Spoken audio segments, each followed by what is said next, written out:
Hey everyone, in this video I want to share something personal. Again, a heart condition called SVT that's forced me to face fear, surrender control, and discover unexpected resilience. Now, if you've ever felt your body betray you, this might resonate. SVT stands for Supraventricular Tachycardia. It causes sudden episodes of abnormally fast heartbeats, and it can be scary, uncomfortable, and seriously disruptive to daily life.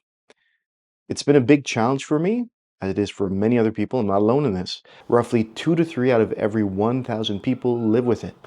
So if you're dealing with SVT or any chronic condition, I want you to hear this. You are not alone. And if it's made you scared, that doesn't make you weak. It makes you human. Now, although this video is about my experience with SVT, I also want to share what's helped me live with it. Not just survive, but really thrive and learn to carry it better.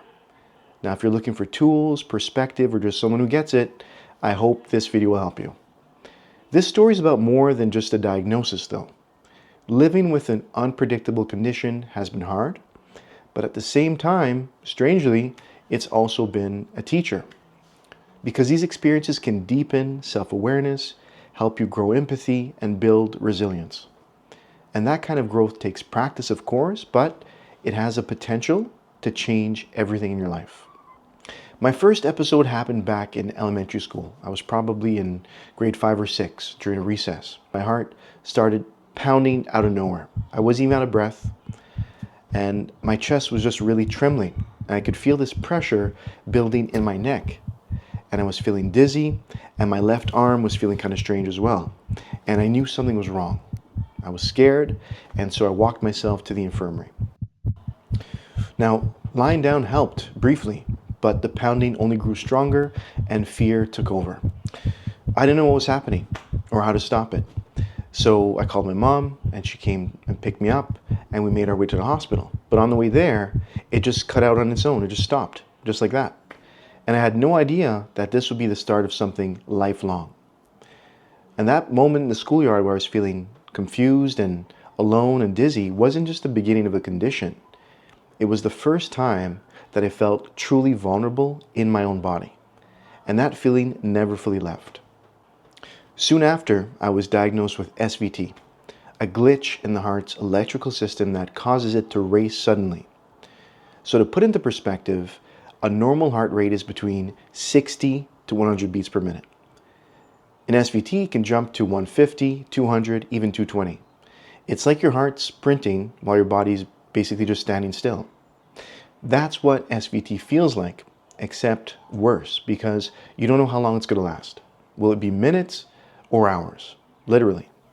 And you try your best to stay calm. Sometimes breath work helps, but other times you end up in the ER. And when you get there, they might inject you with adenosine, which is a drug that can help reset your heart rhythm in seconds, but a side effect is that it makes you feel like your heart's going to stop. And it's about as pleasant as it sounds. Or they use cardioversion, which is a literal shock to reset your heart. And I've had the pleasure of experiencing both. Lucky me. SVT isn't just a fast heartbeat. It feels like a sudden, unpredictable fight with your own body. And you don't get to call the timeout. Now, living with SVT means learning to manage uncertainty, because it can hit you while you're on a packed subway, on your way to work downtown, while you're in the middle of a first date, during a big work presentation, or even mid-flight, 30,000 feet in the air on your way on vacation.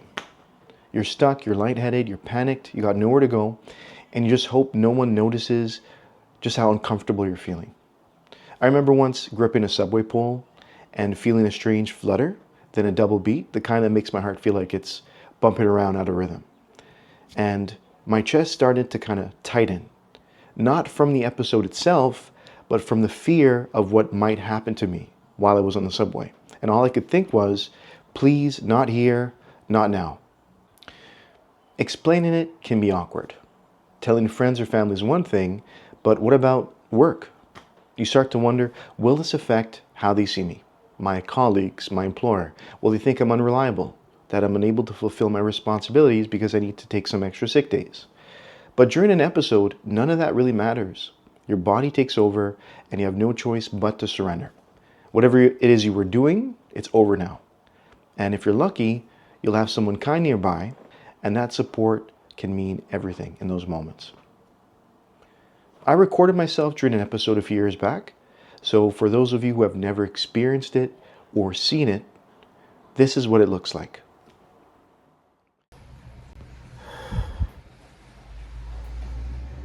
So I had an episode that just started,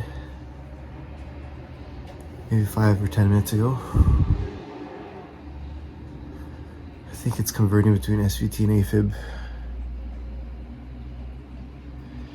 You can kind of see my throat vibrate there.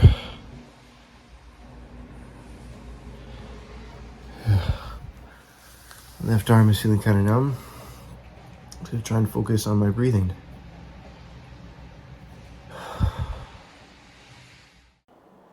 In 2003, I had an ablation procedure. The goal was to locate the faulty electrical pathways and literally burn them away.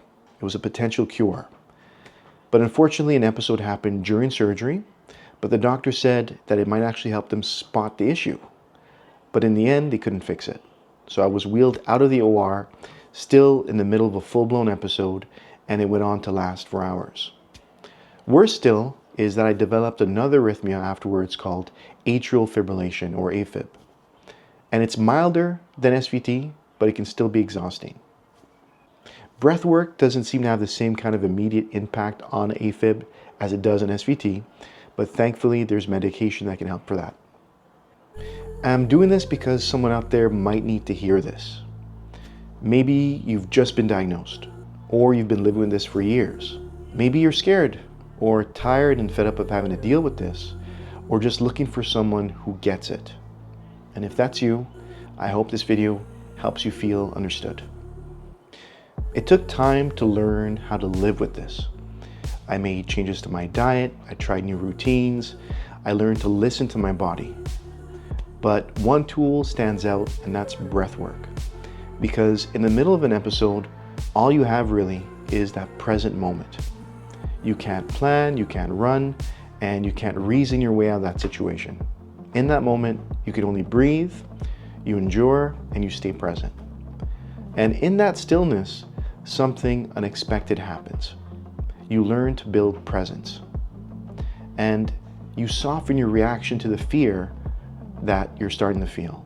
And you begin to carry the discomfort, not escape it, but carry it just a bit better. Be sure to check out my video on the breathing techniques that I use for both SVT and OCD flare-ups. Leave a comment if you feel comfortable doing that. Your story might end up helping someone else who comes across it. And if you'd like more honest, mindful content like this, make sure to hit that subscribe button. Thanks for being here. I appreciate it. Take care of yourself, and until next time.